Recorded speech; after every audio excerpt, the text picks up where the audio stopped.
साथियों नमस्कार, स्वागत है आप सभी के इस वीडियो में। साथियों, इस वीडियो में हम बुद्धि मापन या परीक्षण को बहुत ही शानदार तरीके से समझने वाले हैं। इसके पहले वाले वीडियो में हमने बुद्धि इंटेलिजेंस के कॉन्सेप्ट को समझते हुए बुद्धि के सभी सिद्धांतों को समझे थे। यदि आप उस वीडियो को नहीं देखे होंगे तो ज़रूर देखिएगा, क्योंकि वो भी बहुत ही शानदार कंटेंट के साथ बना हुआ है। चलिए तो बिना देर के स्टार्ट करते हैं बुद्धि मापन या परीक्षण को। बुद्धि के मापन का सर्वप्रथम कार्य किसने किया पूछा जाए तो बताइएगा, अल्फ्रेड बिने तथा सहयोगी साइमन के द्वारा किया गया। सर्वप्रथम जो बुद्धि मापन करने का जिन्हें श्रेय जाता है वो अल्फ्रेड बिने तथा साइमन को जाता है। बुद्धि परीक्षण को हम 3 भागों में बांटते हुए देखेंगे। बिने से पूर्व का काल, बिने साइमन का काल और बिने के बाद का काल। बिने का ही क्यों लिया गया है? क्योंकि बिने को ही जो है बुद्धि मापन का कार्य प्रारंभ करने का या बुद्धि मापन का कार्य करने का श्रेय जाता है। इसलिए बिने से पूर्व काल और बिने साइमन का काल और बिने के बाद का काल के हिसाब से हम देखेंगे। तो बिने से पूर्व का काल, जिसे प्रारंभिक काल कहते हैं, जो 1905 से पूर्व का काल माना जाता है, जिनके जो बुद्धि मापन का जो प्रारंभिक कार्य किए, जो अवैज्ञानिक काल रहा, उनमें जो श्रेय जाता है लेवेस्टर, गिलफोर्ड, गाल्टन, गिलबर्ट, कैटल। इसके बारे में अभी आगे डिटेल में देखने वाले हैं। मापन का आधार इस काल में शरीर रचना को माना गया। जिसका शरीर अच्छा है उसका बुद्धि अच्छा होगा। इसलिए शरीर रचना किसी बुद्धि मापन का बिल्कुल भी आधार नहीं हो सकता। इसलिए इस काल को अवैज्ञानिक काल माना गया, अर्थात इन्हें जो है ज़्यादा इम्पोर्टेंस इस काल को नहीं दिया गया। उसके बाद जो सेकंड है आपका बिने साइमन का काल, जिन्हें जो है वैज्ञानिक काल भी कहा जाता है, क्योंकि यहीं से बुद्धि मापन का काल शुरू हुआ। इसे मध्यकाल कहा जाता है, जिनमें मुख्य रूप से अल्फ्रेड बिने और उसके सहयोगी जो साइमन थे, उनका महत्वपूर्ण योगदान रहा बुद्धि मापन करने का। और बुद्धि मापन का आधार इस काल में रहा मानसिक आयु। स्पेशली याद रखिएगा, बिने से पूर्व काल में जैसे मापन का आधार क्या था, शरीर रचना, और बिने के काल में मानसिक आयु को बुद्धि मापन का आधार रखा गया और इसे वैज्ञानिक काल माना गया।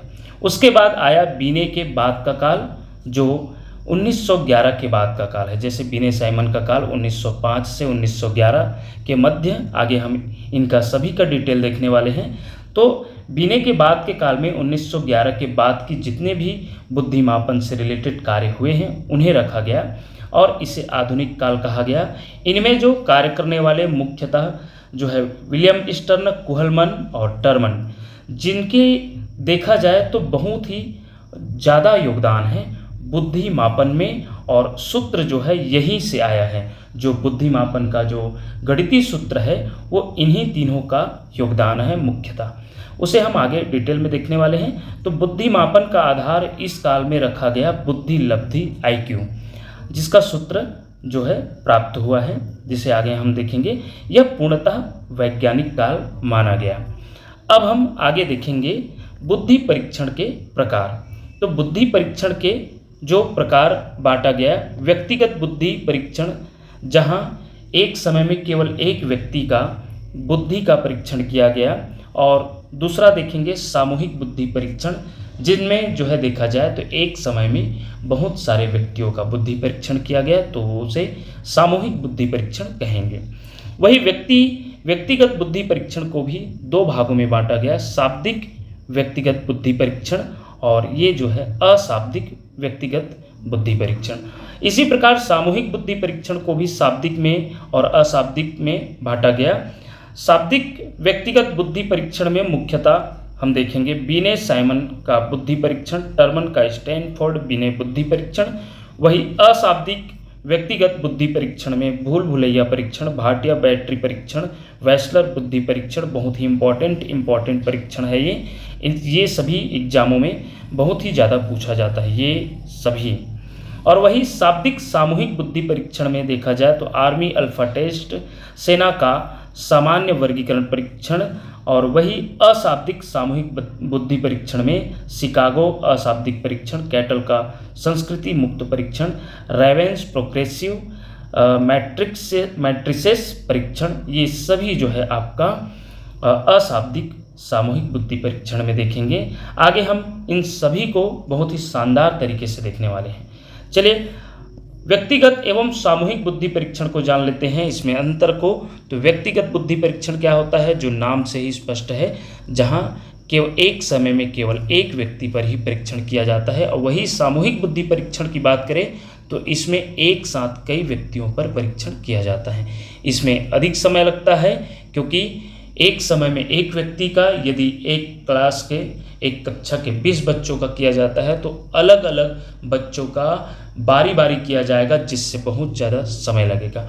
वैसे और नेक्स्ट देखा जाए सामूहिक बुद्धि परीक्षण में तो इसमें कम समय लगता है क्योंकि इनमें जो है एक साथ सभी बच्चों का या सभी व्यक्तियों का कर सकते हैं सामूहिक बुद्धि परीक्षण में, इसलिए कम समय लगता है।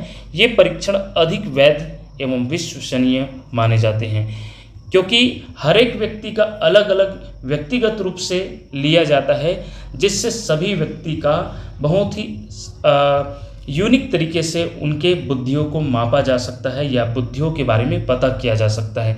लेकिन यदि सामूहिक में किया जाए तो सभी का एक्यूरेट बुद्धि का पता लगाना संभव नहीं है, इसलिए ये परीक्षण अपेक्षाकृत कम विश्वसनीय माने जाते हैं। कौन? सामूहिक बुद्धि परीक्षण। इनमें समय पूर्व निर्धारित नहीं होता क्योंकि इसमें अलग अलग व्यक्तियों का अलग अलग मतलब जो है व्यक्तिगत रूप से लिया जाता है, इसलिए समय पूर्व निर्धारित नहीं होता। इसमें समय पूर्व निर्धारित होता है कि एक समय में इतने सारे बच्चों का, इतने में 1 घंटे में 20 बच्चों का कर दिया जाएगा, इस टाइप का। ये मौखिक प्रकृति के होते हैं। जो व्यक्तिगत बुद्धि परीक्षण है वो ज़्यादातर मौखिक प्रकृति के होते हैं और सामूहिक जो है देखा जाए तो लिखित प्रकृति के होते हैं, क्योंकि मौखिक रूप से जो है समूह में किया जाए तो मौखिक रूप से एक से अधिक उत्तर मिलेगा या एक से ज़्यादा लोग इन्वॉल्व होंगे। तो इसमें ज़्यादातर लिखित प्रकृति के परीक्षण होते हैं। और वही व्यक्तिगत बुद्धि परीक्षण की बात करें तो इसमें परीक्षार्थी एवं परीक्षक के बीच सीधा संपर्क होता है और इसमें प्रत्यक्ष संपर्क नहीं होता। इसमें प्रश्नों का स्तर प्रायः कठिन होता है और इसमें प्रश्नों का स्तर अपेक्षाकृत सरल होता है, क्योंकि सभी व्यक्तियों के जो है स्तर को ध्यान में रखते हुए प्रश्नों का स्तर बनाया जाता है और इसमें प्रायः कठिन होता है। इसमें देखा जाए तो व्यक्तिगत बुद्धि परीक्षण के प्रकार में या उदाहरण में बीने साइमन परीक्षण, भाटिया बैटरी परीक्षण, स्टैनफोर्ड बीने परीक्षण, ये सभी व्यक्तिगत बुद्धि परीक्षण है। याद रखिएगा, व्यक्तिगत बुद्धि परीक्षण का उदाहरण पूछा जाए और उनमें आपको इनमें से कोई दिखे तो आप इसे ही ऑप्शन में दिखे तो उत्तर में लीजिएगा। वही सामूहिक बुद्धि परीक्षण जैसे आर्मी अल्फा एवं बीटा परीक्षण, आर्मी सामान्य वर्गीकरण परीक्षण, जलोटा का सामान्य मानसिक योग्यता वाला जो परीक्षण है, ये सभी जो है सामूहिक बुद्धि परीक्षण है। आइए और आगे हम देखेंगे शाब्दिक तथा अशाब्दिक बुद्धि परीक्षण। शाब्दिक बुद्धि परीक्षण क्या होता है? इसका प्रयोग सामान्यतः पढ़े लिखे व्यक्तियों पर किया जाता है। और अशाब्दिक बुद्धि परीक्षण, इसका प्रयोग छोटे बच्चों, मंदबुद्धि तथा अशिक्षित व्यक्तियों पर किया जाता है। इसमें भाषा का प्रयोग किया जाता है जो लिखित या मौखिक रूप में हो सकता है। इसमें चित्र, संकेत, आकृतियों आदि का प्रयोग किया जाता है, क्योंकि इसमें जो छोटे बच्चे होते हैं वो पढ़ना लिखना नहीं जानते या मंदबुद्धि जिनका बौद्धिक स्तर कम होता है या अशिक्षित लोग के लिए जो है चित्र, संकेत या आकृतियों के माध्यम से उनका बुद्धि का परीक्षण किया जाता है अशाब्दिक बुद्धि परीक्षण में। शाब्दिक बुद्धि परीक्षण में देखा जाए तो इनमें प्रश्नों के उत्तर भाषाई माध्यम से दिए जाते हैं और इसमें क्रियाओं या प्रदर्शन के माध्यम से उत्तर दिए जाते हैं। ये परीक्षण परीक्षार्थी की सांस्कृतिक पृष्ठभूमि से प्रभावित होते हैं। ये परीक्षण परीक्षार्थी की सांस्कृतिक पृष्ठभूमि से प्रभावित नहीं होते हैं।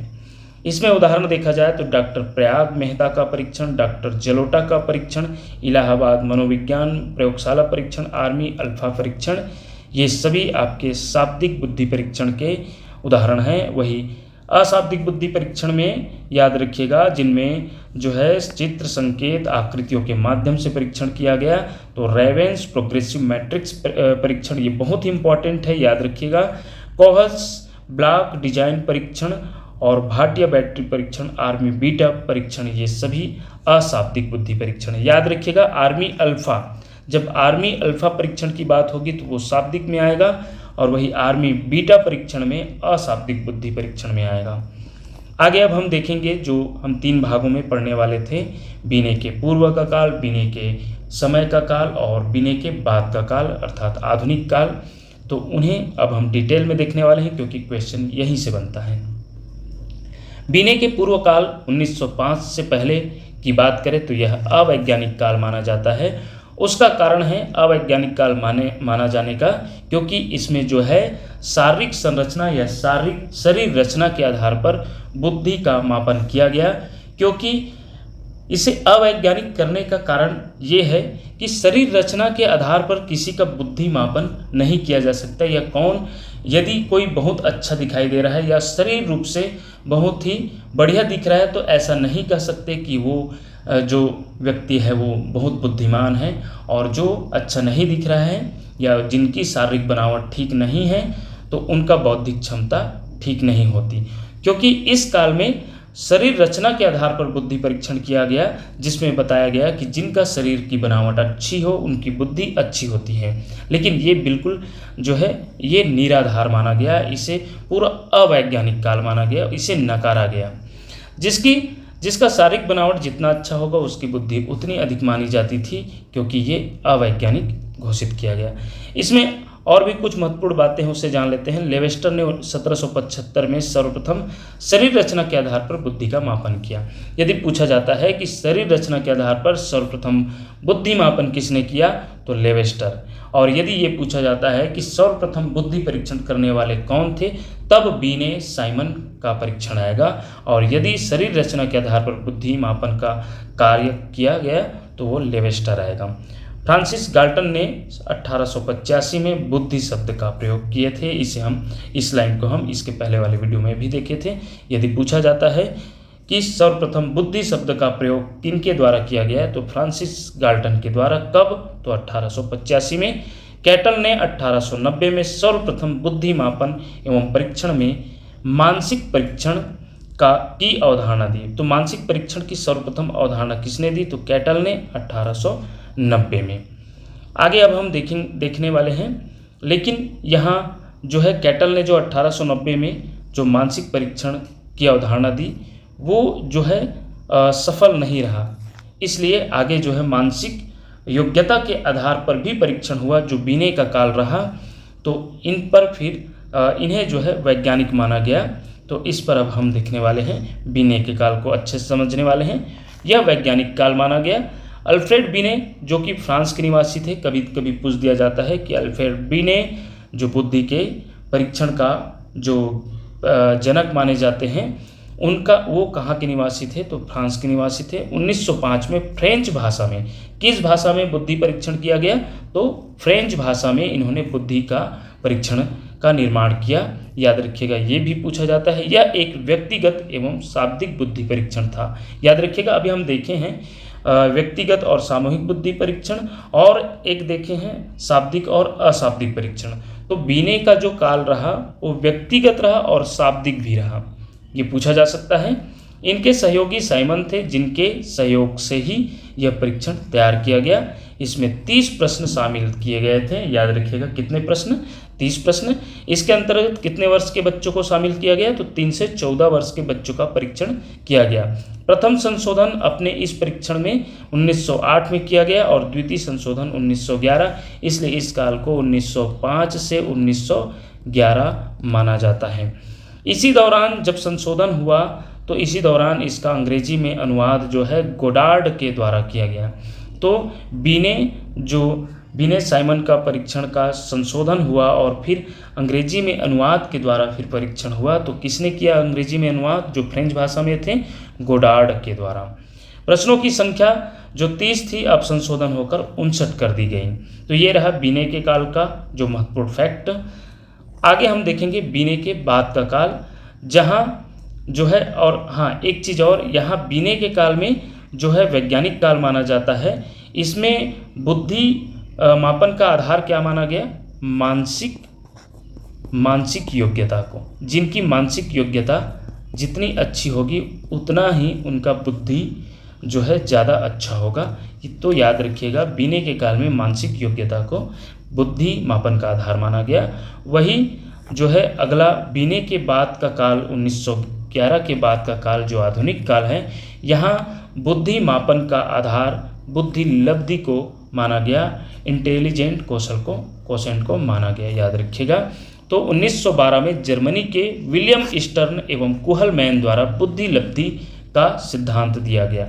तो बुद्धि लब्धि का सिद्धांत किनके द्वारा दिया गया पूछा जाएगा, तो विलियम स्टर्न एवं कुहलमैन के द्वारा, याद रखिएगा। तो बुद्धि लब्धि का सर्वप्रथम जो सूत्र दिए वो आप टर्मन नहीं डालिएगा, सर्वप्रथम जो सूत्र दिए वो विलियम स्टर्न एवं कुहलमैन के द्वारा दिए गए। हालांकि वो अपूर्ण रहा, पूर्ण रूप से जो पूछा जाता है पूर्ण रूप से, तब आप इस सूत्र को दिया गया। बुद्धि लब्धि का जो कॉन्सेप्ट किनके द्वारा दिया गया, तो विलियम स्टर्न एवं कुहलमैन। लेकिन बुद्धि लब्धि का जो सूत्र फाइनल रूप से बना वो टर्मन के द्वारा दिया गया। तो जब प्रश्न इस तरीके से बना तो बनने के आधार पर आप उत्तर दीजिएगा। बुद्धि लब्धि का कॉन्सेप्ट किसने दिया, तो विलियम स्टर्न एवं कुहलमैन के द्वारा। हालांकि ये अपूर्ण रहा क्योंकि पूर्ण करने के लिए 100 का गुणा किया गया टर्मन के द्वारा।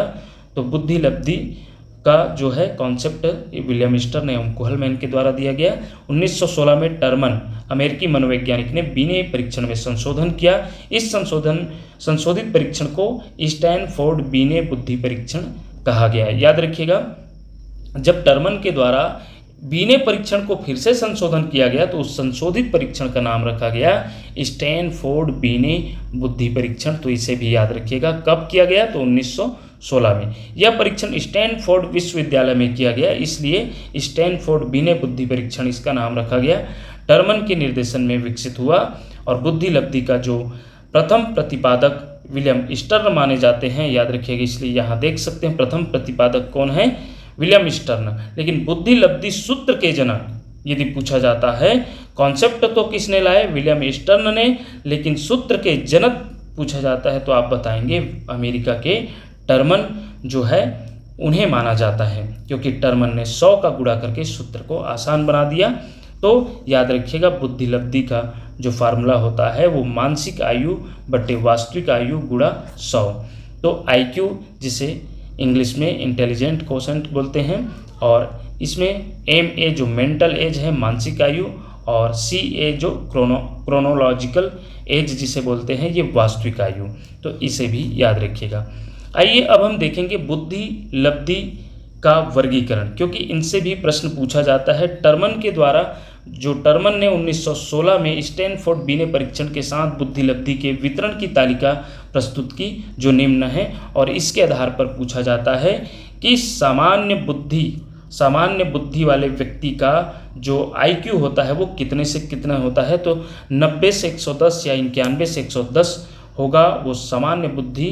तो ये जो है बुद्धि लब्धि का जो अंक आया है एक निर्धारित किया गया है, उसके आधार पर जो है इसमें बांटा गया है कि यदि किसी व्यक्ति का बुद्धि लब्धि का स्कोर जो है 140 से अधिक आया तो वो प्रतिभाशाली व्यक्ति होंगे, जिनकी संख्या जो है पूरे विश्व में मात्र 2% है, इस प्रकार उस समय बताया गया। और या उस समय जो है परीक्षण किया उसके आधार पर बताया गया कि 2% व्यक्ति जो है 140 से अधिक जो है अंक प्राप्त किए, और उन्होंने जो परीक्षण किए उसके आधार पर ये जो है तालिका बनाई, जिसमें प्रतिभाशाली व्यक्तियों की जो है संख्या 2% बताया। वही 121 से 139 तक जो अत्यधिक बुद्धिमान माना गया उनकी संख्या 7%, और 111 से 120 उच्च बुद्धि जो 16%, और सामान्य बुद्धि जो एवरेज जो इंटेलिजेंस है जो सामान्य व्यक्ति है उनकी संख्या ज़्यादा है 50% पूरे विश्व में, क्योंकि इनकी जो बुद्धि लब्धि होती है वो 90 से 110 होती है, 91 से 110 होती है। याद रखिएगा, इसी को ज़्यादातर पूछा जाता है। और प्रतिभाशाली सामान्य बुद्धि मंद बुद्धि ये सब पूछा जाता है। मंद बुद्धि कब आएगा, जब 90 से नीचे हो जाएगा तो वो मंद बुद्धि की श्रेणी में आ जाएगा। तो 90 एक बॉर्डर है। 90 के ऊपर वाले जो है सामान्य, उच्च, अत्यधिक बुद्धिमान और प्रतिभाशाली में आते हैं, और जैसे ही 90 से कम हुआ वो जो है मंद बुद्धि, फिर अल्प बुद्धि, सीमांत बुद्धि, जड़ बुद्धि, अति जड़ बुद्धि, और भी आप अलग अलग बुक में इससे नीचे भी और भी पाएंगे जिसमें अति जड़ बुद्धि इस प्रकार बताया गया है। तो इसमें हम जो है 71 से 80 तक अल्प बुद्धि, सीमांत बुद्धि जिनकी संख्या 7% है, 70 से कम अगर बुद्धि लब्धि में प्राप्त होता है तो वो जड़ बुद्धि है, मानसिक दुर्बल है जिनकी संख्या 2% है। तो इस प्रकार ये टर्मन के द्वारा दिया गया बुद्धि लब्धि का तालिका। आगे अब हम देखेंगे भारत में बुद्धि परीक्षण का विकासात्मक इतिहास। प्रारंभिक प्रयास 1920 से 1930 के बीच हुआ। 1922 में भारत में व्यवस्थित परीक्षण की शुरुआत हुई। C.H. राइस ने लाहौर, जब उस समय भारत पाकिस्तान का बंटवारा नहीं हुआ था, तो उस समय लाहौर जो है अखंड भारत का हिस्सा था। तो उस समय की बात है कि C.H. राइस ने लाहौर के F.C. कॉलेज में बीने साइमन स्केल का हिंदुस्तानी, उर्दू एवं पंजाबी में मानकीकरण किया था। ये प्रारंभिक इतिहास है भारत में जो बुद्धि परीक्षण का जो शुरुआती कार्य हुआ। तो याद रखिएगा किनके द्वारा, तो C.H. राइस के द्वारा लाहौर के कहाँ, F.C. कॉलेज में, और कौन से भाषा में, तो हिंदुस्तानी जिसे उर्दू एवं पंजाबी में मानकीकरण किया। क्षेत्रीय भाषाएं P.C. क्षेत्रीय भाषाएं में पूछा जाता है तो बंगाली भाषा में बुद्धि परीक्षण हुआ। P.C.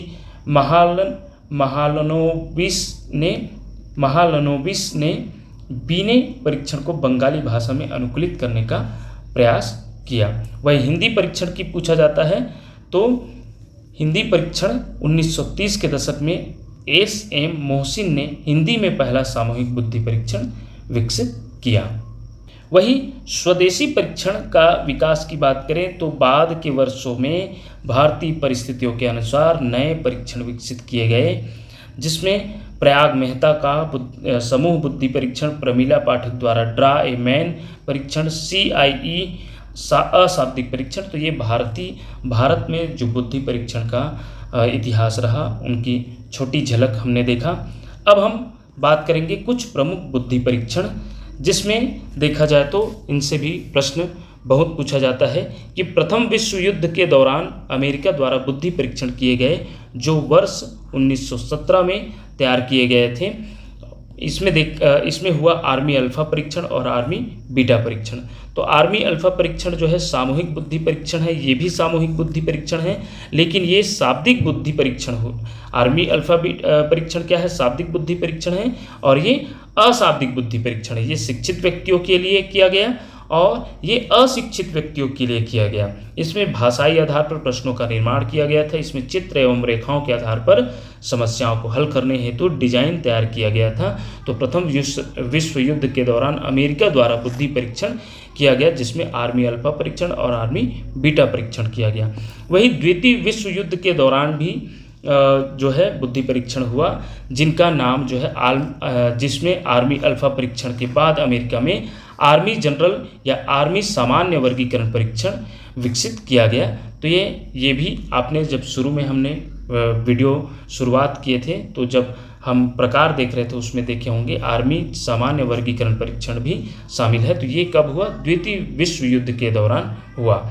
नेक्स्ट जो बहुत ही इंपॉर्टेंट है, रेवेन्स प्रोग्रेसिव मैट्रिसेस, इसके प्रतिपादक है रेवेन। याद रखिएगा रेवेन जो है इनके प्रतिपादक हैं, और ये वर्ष 1938 में इस बुद्धि परीक्षण को लाया गया। और इनके जो ये प्रकार है तो अशाब्दिक बुद्धि परीक्षण का प्रकार है। रेवेन्स प्रोग्रेसिव मैट्रिसेस किस प्रकार का बुद्धि परीक्षण है पूछा जाएगा तो यह अशाब्दिक बुद्धि परीक्षण है। विशेष इसमें देखा जाए तो रेवेन ने सरल से कठिन की ओर अग्रसर होते हुए प्रोग्रेसिव मैट्रिक्स का निर्माण किया। इसके अंतर्गत निम्न 2 फॉर्म विकसित किए गए। इसमें 2 प्रकार देखेंगे। रेवेन्स प्रोग्रेसिव मैट्रिसेस 2 प्रकार से देखा गया, स्टैंडर्ड प्रोग्रेसिव मैट्रिक्स और रंगीन प्रोग्रेसिव मैट्रिक्स। तो स्टैंडर्ड प्रोग्रेसिव मैट्रिक्स में देखा जाए तो इसे वयस्कों के लिए तैयार किया गया। स्टैंडर्ड को किसके लिए तैयार किया गया, वयस्कों के लिए। और रंगीन प्रोग्रेसिव मैट्रिक्स को यह विशेष रूप से बच्चों के लिए बनाया गया था। इसमें 5 उप परीक्षण शामिल थे। प्रत्येक परीक्षण में 12 एकांश थे, याद रखिएगा। तो इसमें जैसे कि ये क्वेश्चन मार्क है और इसमें ऑप्शन दिया गया कि इसमें क्या आएगा, तो इस प्रकार का स्टैंडर्ड प्रोग्रेसिव मैट्रिक्स जो ये आपका अशाब्दिक बुद्धि परीक्षण है, इसमें देखिए चित्र संकेतों के द्वारा बुद्धि परीक्षण किया जा रहा है। इसमें 3 उप परीक्षण शामिल थे, जिसमें सरल, फिर मध्यम या थोड़ा कठिन और फिर कठिन। इसके भी प्रत्येक परीक्षण में 12 एकांश थे। तो कितने एकांश थे? 12 एकांश थे या 12 प्रश्न थे, ऐसा कह सकते हैं।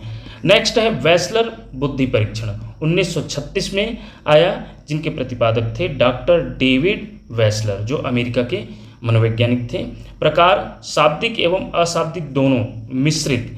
ये वेस्लर बुद्धि परीक्षण जो है शाब्दिक भी रहा और अशाब्दिक भी रहा। रूप देखा जाए तो विस्क वैक्स, जिनका फुल फॉर्म है Wechsler intelligence scale for children, तो इसका फुल फॉर्म पूछा जा सकता है Wechsler intelligence scale for children, ये बच्चों के लिए, क्योंकि ये 2 रूप में हुआ। वेस्लर बुद्धि परीक्षण जो है 1936 में आया, ये 2 रूपों में हुआ, एक बच्चों के लिए 5 से 15 वर्ष के बालकों हेतु, और वही एक एडल्ट के लिए, अर्थात जो है बड़ों के लिए, जिसमें वेस्लर एडल्ट इंटेलिजेंस स्केल इसका फुल फॉर्म है, जो 16 से 64 वर्ष आयु वर्ग के हेतु यह बुद्धि परीक्षण किया गया वेस्लर द्वारा। नेक्स्ट है भाटिया बैटरी परीक्षण, बहुत ही इंपॉर्टेंट परीक्षण है ये भी, जिसमें CM भाटिया, ये भारत में विकसित एक बुद्धि परीक्षण है, जो CM भाटिया द्वारा 1955 में विकसित एक प्रमुख भारतीय क्रियात्मक बुद्धि परीक्षण है। निर्माता व वर्ष की बात करें तो CM भाटिया द्वारा 1955 में आगरा में निर्मित किया गया। प्रकार तो यह सामूहिक प्रदर्शन बुद्धि परीक्षण है, अर्थात सामूहिक बुद्धि परीक्षण है। और आयु वर्ग की बात करें तो 11 से 16 वर्ष के बालकों हेतु। उद्देश्य भारतीय परिवेश में बच्चों की क्रियात्मक बुद्धि या परफॉर्मेंस IQ को मापना। कुल उप परीक्षण इसमें तो 5 उप परीक्षण इसमें रखा गया। वही उप परीक्षणों की नाम की बात करें तो Kohs block design test, Alexander pass along test, pattern drawing test, तत्काल स्मृति परीक्षण, चित्र निर्माण परीक्षण, और मुख्य इसमें विशेषता, क्योंकि इसमें 5 उप परीक्षण बताया गया है यहाँ, तो ये 5 उप परीक्षण है, जिसमें कोहस ब्लॉक डिजाइन टेस्ट बहुत इंपॉर्टेंट है, Alexander pass along test, pattern drawing test, तत्काल स्मृति परीक्षण, चित्र निर्माण परीक्षण। मुख्य विशेषता की बात करें तो यह एक अशाब्दिक परीक्षण है, इसलिए भाषा का ज्ञान आवश्यक नहीं है। तो याद रखिएगा CM भाटिया जो देखा जाए तो भाटिया बैटरी परीक्षण है, इसमें जो है यह अशाब्दिक परीक्षण है और सामूहिक बुद्धि परीक्षण है, समूह में किया जाता है, क्योंकि यह जो है आपका चिन्हों के द्वारा, चित्रों के द्वारा किया गया, तो यह अशाब्दिक परीक्षण भी है। तो ये रही आपका पूरे कुछ प्रमुख बुद्धि परीक्षण। अब हम जान लेते हैं बुद्धि लब्धि, जिनका सूत्र अभी देखे हैं। इससे प्रश्न आपका बनता है बुद्धि लब्धि निकालने के लिए, अधिकतर आपने देखे होंगे प्रश्न, गणितीय प्रश्न बनता है इसमें। तो आप सभी जानते हैं बुद्धि लब्धि का जो सूत्र किनके द्वारा दिया गया, टर्मन के द्वारा दिया गया सूत्र की बात करें तो। लेकिन प्रारंभिक इनका जो बुद्धि लब्धि का कॉन्सेप्ट, अवधारणा किनके द्वारा लाया गया, विलियम स्टर्न और कुहलमैन के द्वारा। तो सूत्र जो है टर्मन के द्वारा दिया गया। इसमें जो है ये सूत्र IQ बराबर बुद्धि लब्धि बराबर MA/CA गुणा 100, जो हम अभी ऊपर देखे भी हैं, जहां MA क्या है मानसिक आयु और CA क्या है वास्तविक आयु। MA आपका mental as, CA chronological age और IQ इंटेलिजेंट कोशेंट। उदाहरण की बात करें तो यदि मोहन की वास्तविक आयु 5 वर्ष है और वह 8 वर्ष के बालक के समान प्रश्न हल कर सकता है, तो उसका IQ क्या होगा। वो हालांकि 5 वर्ष है, लेकिन 8 वर्ष के बालक के समान प्रश्न हल कर सकता है, निश्चित रूप से वो IQ उनका अच्छा होगा। तो इसको वास्तविक उत्तर या एग्जैक्ट उत्तर लाने के लिए हम इस सूत्र का उपयोग करेंगे, जिनका वास्तविक आयु 5 वर्ष, और जो इसको हम लिखेंगे 8 वर्ष बालक के समान प्रश्न हल कर सकता है, जो कि वो आपका मानसिक आयु आ जाएगा। तो उसके आधार पर हम ऊपर रखेंगे 8 और नीचे हो जाएगा 5, क्योंकि वास्तविक आयु इसका सूत्र है मानसिक आयु बटे वास्तविक आयु। तो मानसिक आयु आपका 8 और वास्तविक आयु 5। अब हम इसमें 100 का गुणा कर देंगे, क्योंकि सूत्र में है, फिर इसे हम कटा देंगे, तो ये आ जाएगा 5 एकम 5, 5 दूनी 10 और ये 5 शून्य 0 और 20 अट्ठे 160, अर्थात मोहन का IQ 160, जो कि 140 से अधिक है। तो 140 से अधिक है तो वह प्रतिभाशाली है। तो प्रतिभाशाली जो बच्चे होते हैं या व्यक्ति होते हैं वो उनका IQ लेवल 140 प्लस आता है, 140 से अधिक आता है तो वो प्रतिभाशाली होते हैं। उदाहरण 2 की बात करें तो यदि रेखा की वास्तविक आयु 8 वर्ष है और वह 5 वर्ष के स्तर के प्रश्न हल कर पाती है तो उसका IQ क्या होगा। अब इसी को जस्ट उल्टा कर दिया गया, तो जब 5/8 होगा, जो कि देखा जाए तो 8 वर्ष होने के बावजूद वो 5 वर्ष के जो बच्चों का सवाल होता है उसे बस हल कर पा रहे हैं, तो निश्चित रूप से उसकी बुद्धि लब्धि कम होगी। जब इसे हम हल करेंगे तो आपको इसमें मिल जाएगा ये 62.5 आएगा, अर्थात देखा जाए तो आपका 90 से कम या 70 से कम है, तो 70 से कम क्या आएगा, मंद बुद्धि की श्रेणी में आती है। तो रेखा का IQ क्या हो जाएगा, IQ या बुद्धि लब्धि या वो किस प्रकार के बच्चे में है, तो मंद बुद्धि श्रेणी में आती हैं। वही इस प्रकार का भी प्रश्न बन जाता है कि यदि 16 वर्षीय बच्चा का बुद्धि परीक्षण में 75 अंक प्राप्त करता है तो उसकी मानसिक आयु क्या होगी। अब इसमें 16 वर्ष उसकी वास्तविक आयु दिया है और उसकी बुद्धि लब्धि को दिया है IQ को, तो इसमें जो है अब जब सूत्र में आप मान रखेंगे तो इसमें जैसे कि आपका IQ बराबर क्या है, IQ बराबर होता है MA जो है CA और गुणा 100। तो MA तो यहाँ नहीं दिया है, वही हमें ज्ञात करना है, तो हम क्या कर देंगे, IQ यहाँ दिया है, IQ क्या है 75 अंक, तो यहाँ आप 75 रख देंगे और यहाँ MA का मान नहीं दिया है जिसे ज्ञात करना है, और CA क्या है आपका 16 वर्ष है और गुणा 100।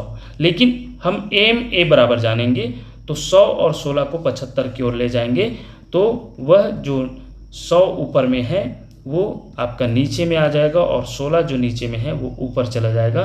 तो इसे फिर कटा देंगे, 25 दिया 75, 25 चौक 100 और ये 4 चौक 16, और तो ये हो जाएगा 3 ऊपर बचा और 4, तो 3 चौक 12। तो यहाँ पर हम सॉल्व भी किए, यहाँ अपने इस सीट के माध्यम से सॉल्व करके भी बताए हैं और इस प्रकार आप सॉल्व भी कर सकते हैं, 3 चौक 12। तो इस प्रकार इसी सूत्र से आप किसी तरीके का, चाहे वो बुद्धि लब्धि पूछें या मानसिक आयु पूछे या वास्तविक आयु पूछे, तो आप इसी सूत्र का उपयोग करके आप इसे हल कर सकते हैं बहुत ही शानदार तरीके से। तो ये रही आपका मानसिक आयु, उसकी कितनी हो सकती है 12 वर्ष। इस गणितीय सूत्र से आप आसानी से किसी तरीके का प्रश्न पूछा जाएगा, उसमें 3 तरीके से ही पूछा जाएगा, या तो वास्तविक आयु, या तो बुद्धि लब्धि, या तो मानसिक आयु, जैसा कि इसमें मानसिक आयु पूछा गया। तो इस तरीके से आशा करते हैं कि यह वीडियो आपके लिए निश्चित रूप से बहुत ही उपयोगी रहा होगा। इसी प्रकार के वीडियो पाने के लिए देखते रहिए आपका अपना चैनल टीचरशिप। धन्यवाद साथियों। इसके नेक्स्ट वीडियो में हम देखने वाले हैं इनका MCQ, बुद्धि का पूरा कॉन्सेप्ट, बुद्धि के सिद्धांत और बुद्धि मापन और परीक्षण से।